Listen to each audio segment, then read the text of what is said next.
नमस्कार, स्वागत है आपका उत्तराखंड के इस खास पेशकश में। मैं हूं आपके साथ नाया शर्मा। शुरुआत करेंगे खबरों के विस्तार में। उत्तरकाशी के सिलक्यारा गांव में निर्माणाधीन टनल के अंदर बीते 10 दिन से फंसे 41 मजदूरों के सकुशल निकालने के लिए बिंदु खत्ता कांग्रेस कमेटी के कार्यकर्ताओं ने सुंदरकांड का पाठ पढ़कर हनुमान जी से प्रार्थना की है।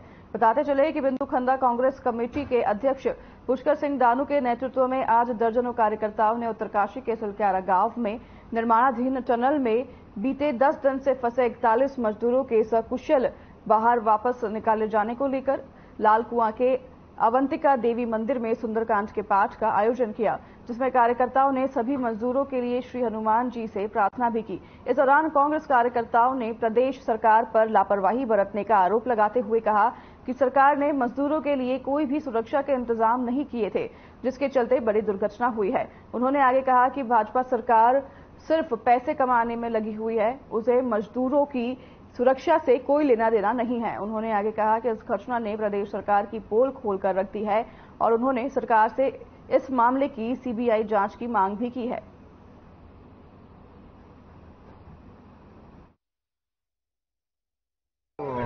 उत्तरकाशी जिले में सिलक्यारा सुरंग है, तो उसमें जो मजदूर फंसे हैं 41 मजदूर हैं, जो करीब मेरे ख्याल से 10-11वां दिन है, तो वो फंसे हुए हैं। तो जो जिंदगी की लड़ाई लड़ रहे हैं, तो हमने उनके सकुशल बाहर आने की कामना के लिए बजरंगबली जी से प्रार्थना की है कि अपनी कृपा हम लोगों को उन लोगों पर बनाए रखें, उनके परिवार का ध्यान रखें, जिससे वे सकुशल अपने परिवार से मिल सकें।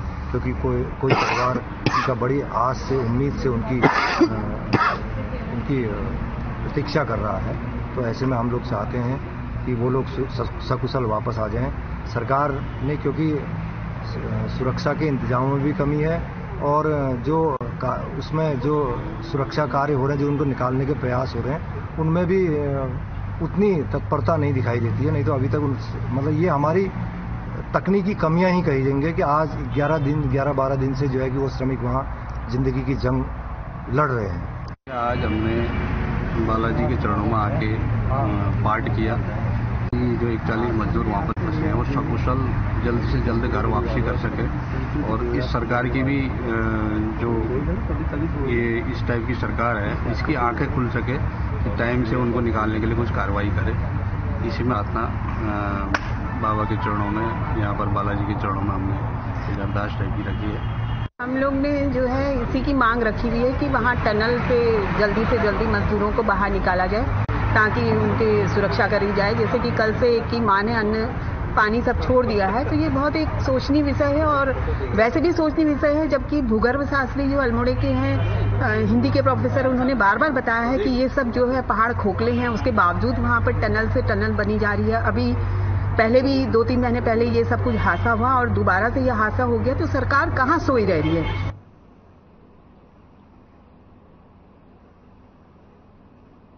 चलिए, इसी बीच देहरादून से एक बड़ी खबर आ रही है, जहां पर आबकारी अफसरों पर गाज गिरी है। सीएम धामी के निर्देशों पर यह सख्त एक्शन लिया गया है। आपको बता दें कि राजीव चौहान आबकारी आयुक्त कार्यालय में अटैच हुए हैं। वहीं हरिद्वार के आबकारी निरीक्षक संजय सिंह को हटाया गया है।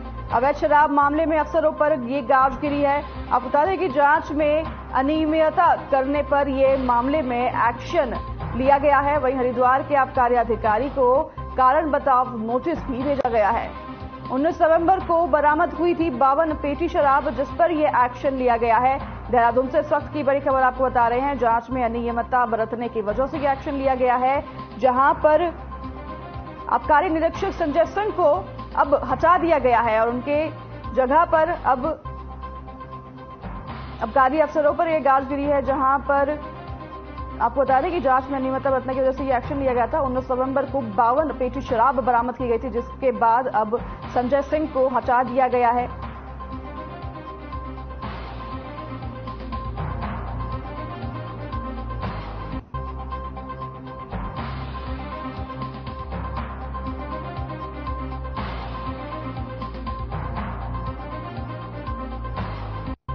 की बड़ी खबर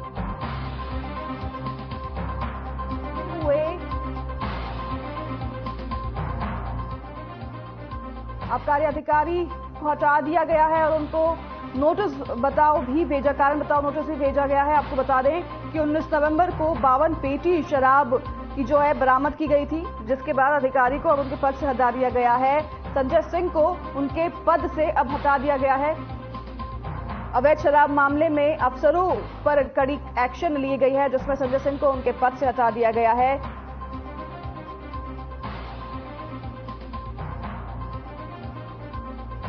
जांच में अनियमितता बरतने की वजह से संजय सिंह को उनके पद से हटाया गया है। बता दें कि 19 नवंबर को 52 पेटी शराब की बरामद की गई थी, जिसके बाद ये कड़ा एक्शन लिया गया है और इस एक्शन में अब संजय सिंह को पद से हटा दिया गया है।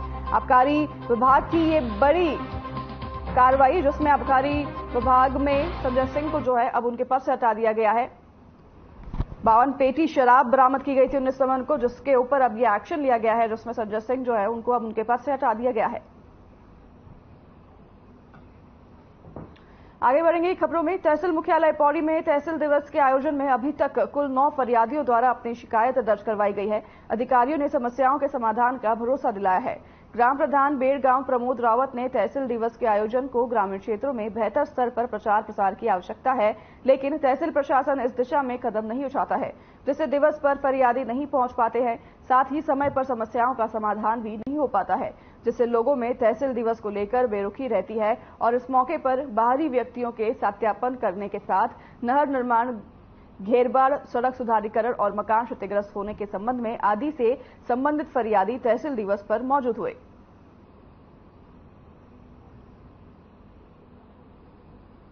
सर्वप्रथम मैं आपको ये जानकारी देना चाहता हूँ कि आज तहसील दिवस एक तरह से कुछ भी नहीं रहा। इसमें जिला स्तर के कोई भी अधिकारी यहाँ पर नहीं उपस्थित है। लोग दूरस्थ गांवों से यहाँ पर पहुंचे हुए हैं, लेकिन उनका शिकायतों का निवारण नहीं हो पा रहा। पिछले मई माह की हमारी शिकायतें थी, वो आज तक उन पर निवारण नहीं हुआ है और मेरे आज तमाम उन शिकायतों को पुनः आज दिया गया जिलाधिकारी महोदय के माध्यम से। ये आज जो तहसील दिवस का आयोजन हुआ तहसील पौड़ी में, तो जिलाधिकारी महोदय द्वारा एक वार्षिक रोस्टर जारी किया जाता है, जिसके क्रम में अलग अलग तहसीलों में तहसील दिवस आयोजित किए जाते हैं। तो उसी के क्रम में ये आज तहसील दिवस आयोजित किया गया और इस तहसील दिवस की सूचना हमारे द्वारा सभी विभागों को और अपने क्षेत्रीय स्टाफ को दी गई थी और नोटिस बोर्ड पे भी ये चस्पा किया जाता है ताकि आम जनता को इसकी सूचना मिल सके। तो उसी के क्रम में आज हमें कुल 10 प्रार्थना पत्र प्राप्त हुए हैं और उनके निस्तारण की कार्रवाई की जा रही है। हमारे पास सभी विभागों की समस्याएं थी, मतलब विकास विभाग की, कृषि विभाग की और हमारे राजस्व विभाग की भी थी, पीडब्ल्यूडी की थी। तो सभी विभागों की समस्याएं हैं, एक तो 2 समस्याएं प्राप्त हुई।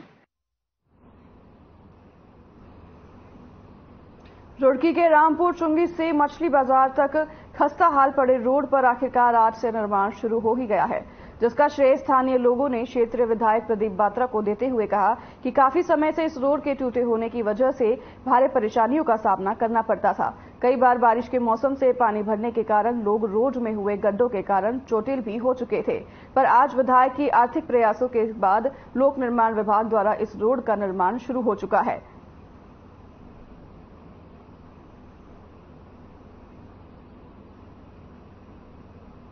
रोड बन रहा है और ये लगभग 10-15 साल से तो हम ऐसे ही देख रहे हैं, टूटी फूटी पड़ी है। आते जाते लोग बहुत परेशान थे, बहुत एक्सीडेंट होते थे, बहुत वाहन टूटते थे, लोग गिरते थे।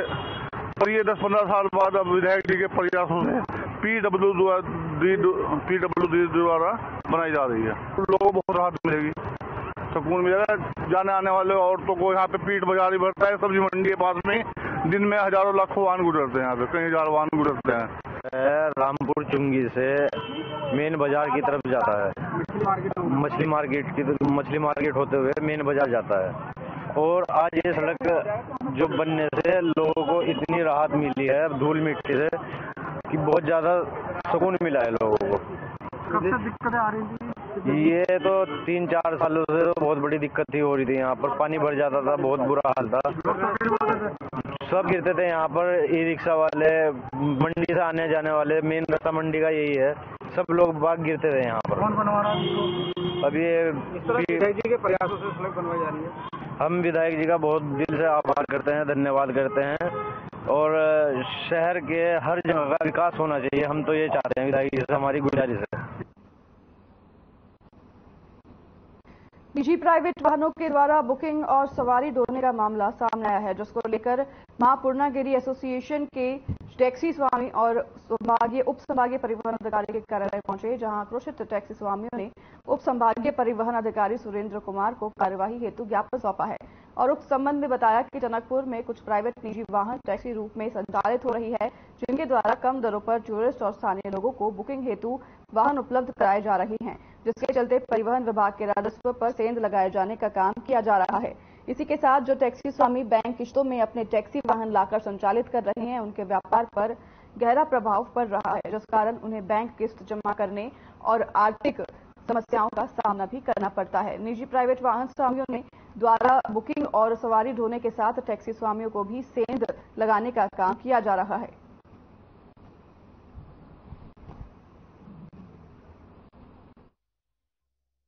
वाहन स्वामी हमारे पास आए और उन्होंने ARTO साहब को एक ज्ञापन सौंपा है, जिसमें ये प्राइवेट गाड़ी जो संचालन हो रही है उसमें लगाम लगाई जाए और जो ये हमारे जो टैक्सी वाले हैं इनको काफी आर्थिक उसका वो सामना करना पड़ रहा है। इससे इन लोगों का ये कहना है कि ये गाड़ी बिल्कुल नहीं चलनी चाहिए। इससे हमारे क्या कहते हैं जो हमारी गाड़ी जो इन लोगों की गाड़ी जो लोन में है उन्हें किस्त देने में काफी दिक्कतों का सामना करना पड़ रहा है, अपना घर परिवार चलाने में काफी दिक्कत आ रही है, जिससे हमने RTO साहब से दरख्वास्त की है कि खासकर इन प्राइवेट गाड़ियों को रोका जाए।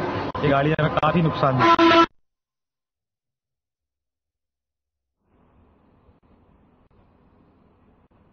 जयपुर चमोली के फलसाड़ी में माता सीता के मंदिर को एक धाम के रूप में विकसित करने के उद्देश्य से पूर्व मुख्यमंत्री त्रिवेंद्र सिंह रावत माता सीता परिवत यात्रा निकाल रहे हैं। वहीं 3 दिनों तक चलने वाली इस यात्रा का 22 नवंबर से मां गंगा के पवित्र घाट देवप्रयाग से शुभारंभ होगा। मंगलवार को कोटद्वार में जानकारी देते हुए पूर्व सीएम ने कहा कि 24 नवंबर को यात्रा का समापन जनपद चमोली के फलसाड़ी में सीता माता के समाधि स्थल स्थित मंदिर में होगा।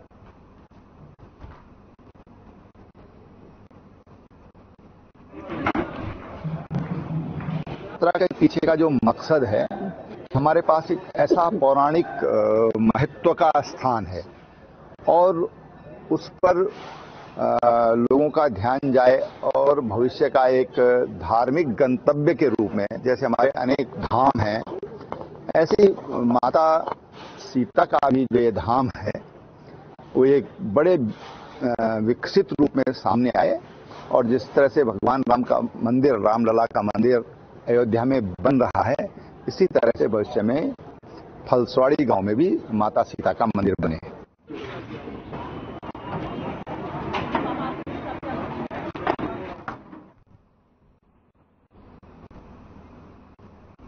उत्तरकाशी में एक निर्माणाधीन टनल के धंसने के बाद 41 मजदूर अंदर फंसे हुए हैं, जिन्हें निकालने के लिए कई दिनों से रेस्क्यू ऑपरेशन चलाया जा रहा है।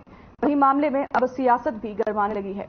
कांग्रेस के वरिष्ठ नेता एवं पूर्व स्वास्थ्य मंत्री सुरेंद्र सिंह नेगी ने कहा कि शासन और केंद्र सरकार को मामले को गंभीरता से लेते हुए युद्ध स्तर से काम को करना चाहिए था। सुरंग के अंदर फंसे लोगों की जान जीवन मरण के बीच झूल रही है और सरकार को उनकी जान बचाने के लिए अधिक से अधिक प्रयास करने चाहिए। तो वहीं दूसरी ओर बीजेपी नेता राजेंद्र सिंह अंथवाल ने कहा कि सुरंग में फंसे लोगों की मंगल कामना को लेकर वह बद्री विशाल से प्रार्थना कर रहे हैं।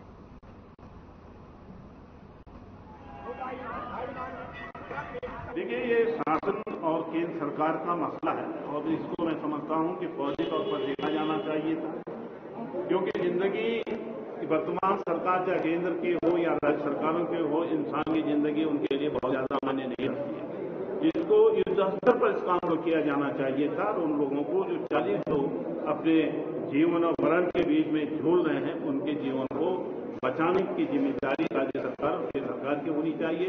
हम भी मांग करते हैं, अनुरोध करते हैं सरकारों से कि वो जल्दी से जल्दी उन 40 जो श्रमिक हैं वहां फंसे हुए, उनको जो है जिंदा वापस उनके घरों तक पहुंचाने का प्रयास। कुशल कामना के लिए हम प्रार्थना करते हैं और तथा विशेष रूप से जो लोग उत्तरकाशी में जो सुरंग में फंसे हुए हैं, उनके जीवन को जल्दी से उनका जीवन सुरक्षित हो, जो अपने परिवार के साथ आए, इसके लिए बड़ी विशाल से कामना करते हैं और उम्मीद करता हूं कि इसको राजनीतिक मुद्दा न बनाए, इस तरह कांग्रेस आरोप प्रत्यारोप कर रही है, ये भी एक ठीक संकेत नहीं है।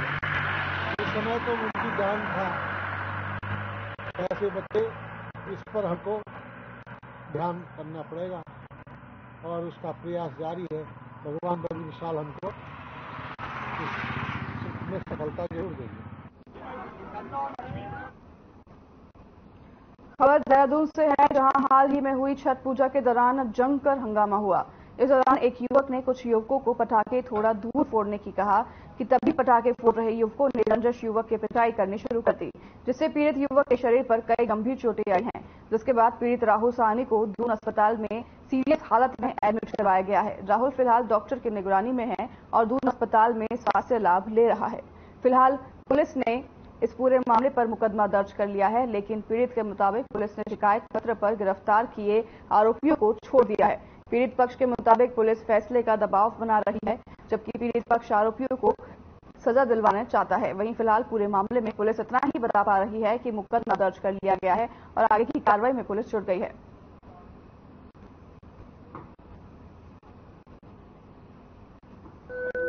थाने वालों ने तो कहा था जो हम उठा लेंगे, ये वो अकेले उम्र कैद, वो 18 प्लस नहीं है ना, तो ऐसा थोड़ी होगा। जैसे कोई भी 18 प्लस नहीं होगा तो किसी को भी ऐसे बेरहमी से मारेंगे। 7-8 जनों ने मारा, सिर पे मारा और उन्होंने छोड़ भी दिया था फिर रात को।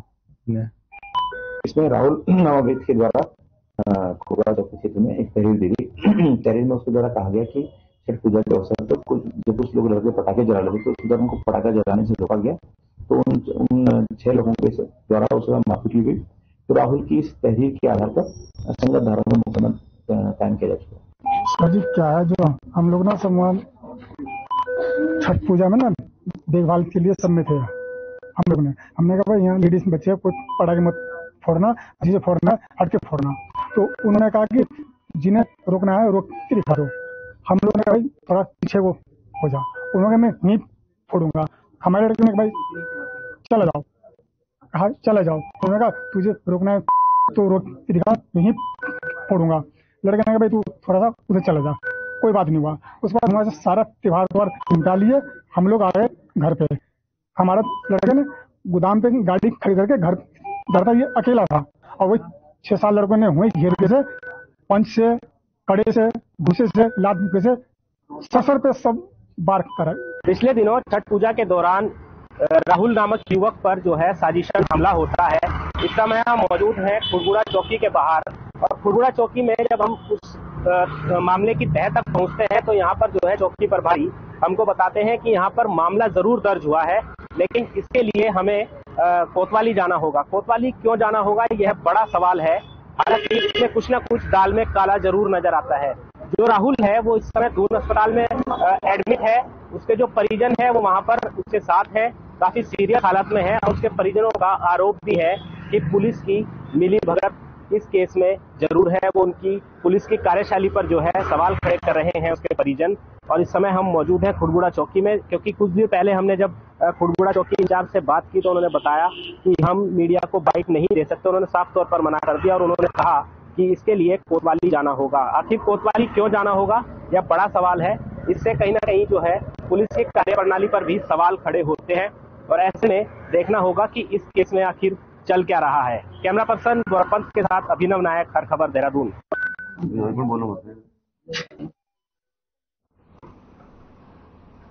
खबर हल्द्वानी से है, जहां बीते 17 नवंबर को ओखल कांडा में भीषण सड़क हादसा हुआ है। सड़क हादसे में घायल 9 वर्षीय बच्चे का इलाज सुशील तिवारी हॉस्पिटल में चल रहा है, जहां उसकी स्थिति नाजुक बताई जा रही है। डीएम वंदना सिंह ने निर्देश पर लगातार सिटी मजिस्ट्रेट ऋचा सिंह बच्चों के स्वास्थ्य पर अपनी नजर बनाए हुए हैं। वो खुद सुशीला तिवारी हॉस्पिटल पहुंचकर डॉक्टर के साथ बच्चों का हालचाल देख और उनके परिजनों से भी मुलाकात की। फिलहाल बच्चों की स्थिति नाजुक है, ऐसे में उसको हायर सेंटर रेफर नहीं किया जा सकता। दरअसल 17 नवंबर को ओखला कांड सड़क हादसे में गंभीर रूप से घायल बच्चे को सुशील तिवारी हॉस्पिटल में भर्ती कराया गया था। सिर पर अंदरूनी चोट की वजह से बच्चे को अभी तक होश नहीं आ पाया है। पूजा तिवारी हॉस्पिटल के प्रिंसिपल से लेकर डॉक्टरों की पूरी टीम बच्चे की निगरानी में लगी हुई है।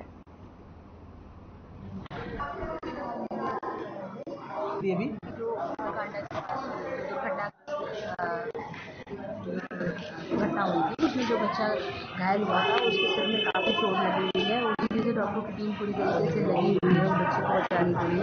बच्चा स्टेबल स्थिति में है। आज सुबह उसको दिक्कत आई थी, लेकिन अभी फिर वो स्टेबल है और पूरी कोशिश की जा रही है कि किसी भी तरीके से इस बच्चे को जो है बचाया। मैम डॉक्टर का क्या कहना है, क्या बात हुई डॉक्टर से? का ये कहना है, हम लोग ने जिलाधिकारी महोदय ने निर्देश दिया था कि एक बार ये भी बात कर लो, कहीं रिफर करने की आवश्यकता है इसको बाहर ले जाने की। तो उस संबंध में भी अभी मैंने बात डॉक्टर से करी है, तो उनका कहना है कि मैम इसको ले जाने में रिस्क है, हम उसको रिफर नहीं कर सकते हैं। यही पूरी टीम प्रयास कर रही है और उम्मीद करते हैं कि बच्चा जो है उसकी स्थिति में जल्दी सुधार। डॉक्टरों ने चांसेस क्या बताया? डॉक्टरों ने जो चांसेस अभी ये बताए हैं कि जो बच्चा जिस दिन से आया है स्टेबल है, उससे ज़्यादा खराब स्थिति में नहीं गया है। आज सुबह थोड़ी दिक्कत हुई थी, लेकिन अभी फिर स्टेबल है और पूरी कोशिश कर रहे हैं कि इसको बचाया जाए। ठीक।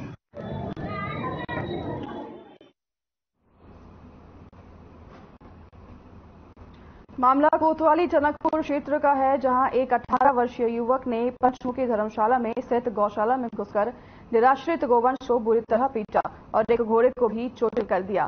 घायल पशु की हालत नाजुक बनी हुई है। इसकी सूचना जब गौ सेवकों को लगी तो इस क्रूर मामले पर गौ सेवक कोतवाली टनकपुर पहुंचे, जहां उनके द्वारा युवक पर पशु क्रूरता 1926 अधिनियम और राज्य गोवंश अधिनियम के तहत मामला दर्ज कर युवक को गिरफ्तार कर लिया है और आगामी कार्रवाई शुरू कर दी है।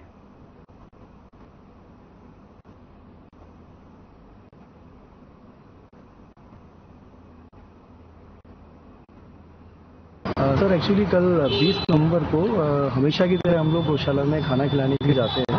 तो कल बहुत देर इसलिए हो गई थी कि एक रेस्क्यू हमें करना था पॉलिटेक्निक टनकपुर से।